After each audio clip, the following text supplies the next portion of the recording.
Dear student, today's our topic is pair of linear equation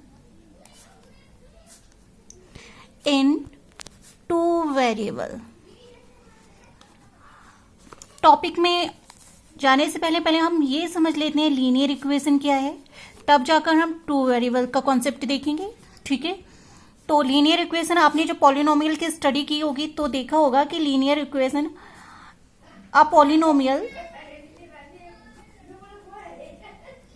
whose highest degree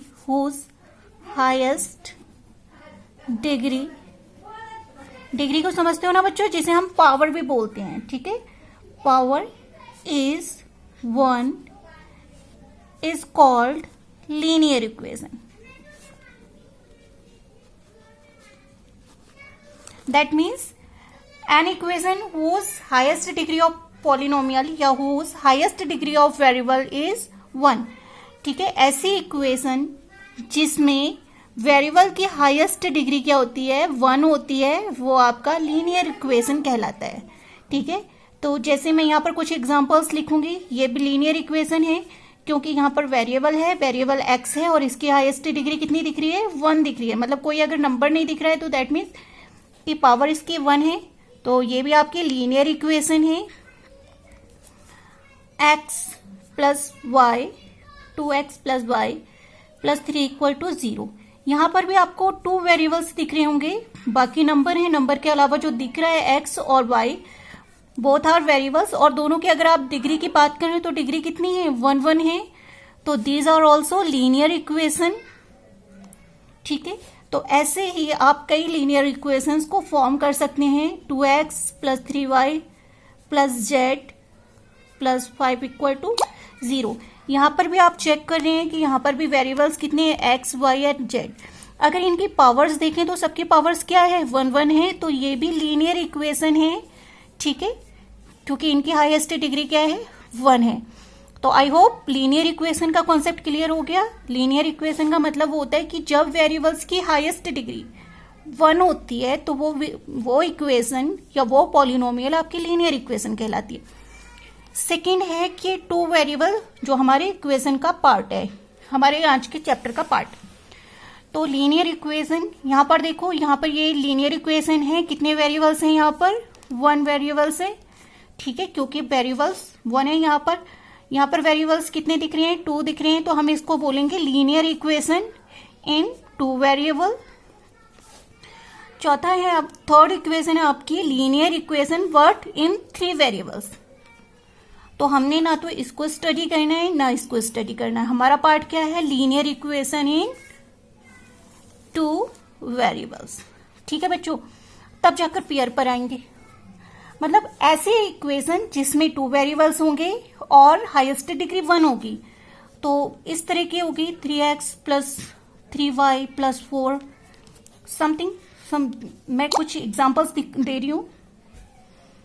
या फिर 3x plus 5y plus 9. ये सारे के सारे क्या हैं, लीनियर इक्वेशंस हैं.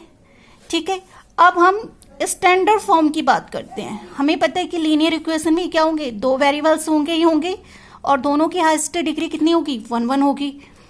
तो हम इसका स्टैंडर्ड फॉर्म लिखते हैं. तो हम अब बात करेंगे स्टैंडर्ड फॉर्म की, कि किसी लीनियर इक्वेशन की स्टैंडर्ड फॉर्म क्या होती है.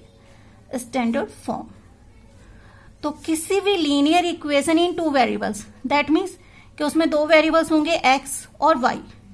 जनरली हम x y लेते हैं, किसी को w z जो भी पसंद हो अपना फेवरेट ले सकता है, there is no problem. But x y book में है तो हम इसी को कंसीडर करेंगे. उसमें 2 वेरिएबल्स होंगे जो कि किसी ना किसी कनेक्टर से प्लस या माइनस से कनेक्ट होंगे. ठीक है, और हो सकता है कांस्टेंट भी हो. ठीक है, तो कांस्टेंट होगा. अब एक्स और वाई के कोई ना कोई कोफिशिएंट होंगे. ये कोफिशिएंट हम मान लेते हैं a b plus c. Equation में 2 पार्ट्स होते हैं तो यहां पर 0 लिख देते हैं.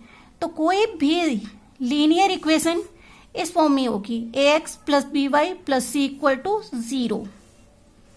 जहां पर जो c है आपका कांस्टेंट 0 भी हो सकता है और नॉन जीरो भी हो सकता है, तो हम इसको एनी इंटीजर या एनी रियल नंबर बोल सकते हैं, ठीक है, एनी रियल नंबर।